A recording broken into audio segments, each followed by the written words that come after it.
Chapter 2 A New World, found on page 8. We soon glided away from the wreck and into the open sea. We all looked for land, but we kept spinning around and around till I learned how to steer the boat properly.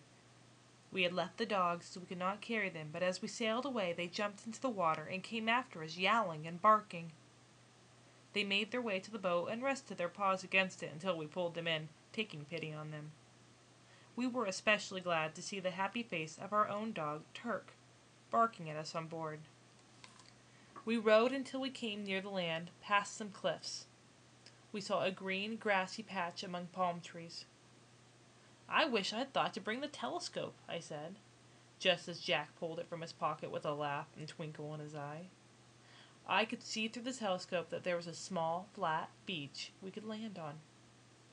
As we reached the shore, everyone jumped out, but Franz, who was packed in a tub so tight he had to be pulled out by his mother.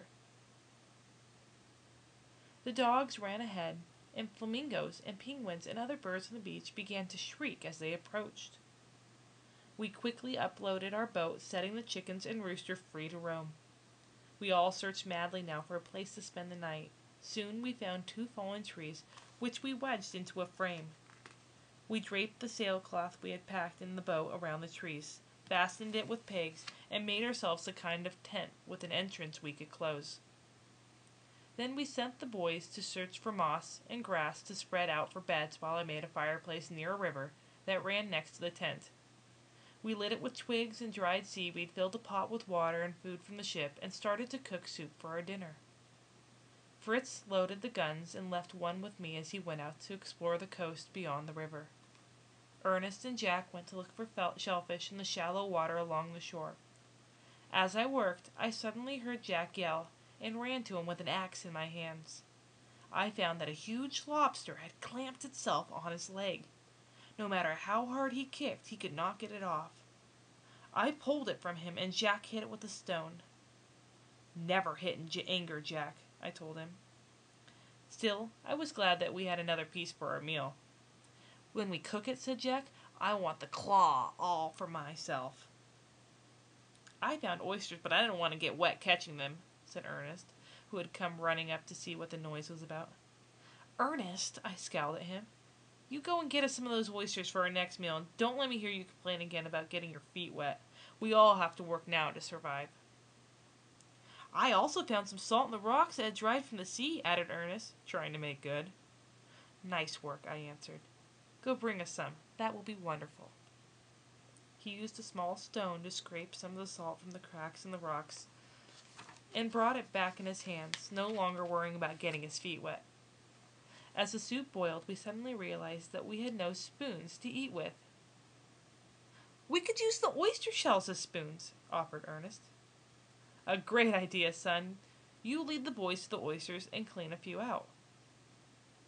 They went to the water, and Jack and Ernest brought a carefully balanced stack of the oysters back. With that, Fritz returned from his hunt, with his hands behind his back. "I didn't get anything," he said, frowning. But his brothers had seen behind his back and were pointing and yelling. Sure enough, Fritz pulled out a small pig he had caught and was hiding behind his back. He told us what he had found on the other side of the river.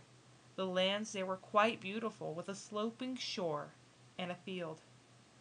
"Best of all," he said, "it is filled with all sorts of things that we can use that have floated in from the wreck. Tomorrow we'll have to go and get them. We should also go back to the ship and get the animals. They can live on the other side of the river." "Did you see any of our shipmates?" I asked. "No," he answered. "But you should have seen the strange way this pig behaved. There were lots of them, and they hopped instead of walking." Meanwhile, Ernest had been looking at the pig closely. "This isn't a pig," he said. "It's an agouti. I learned about them at school. Look, it has teeth like a squirrel." "Oh," scoffed Fritz.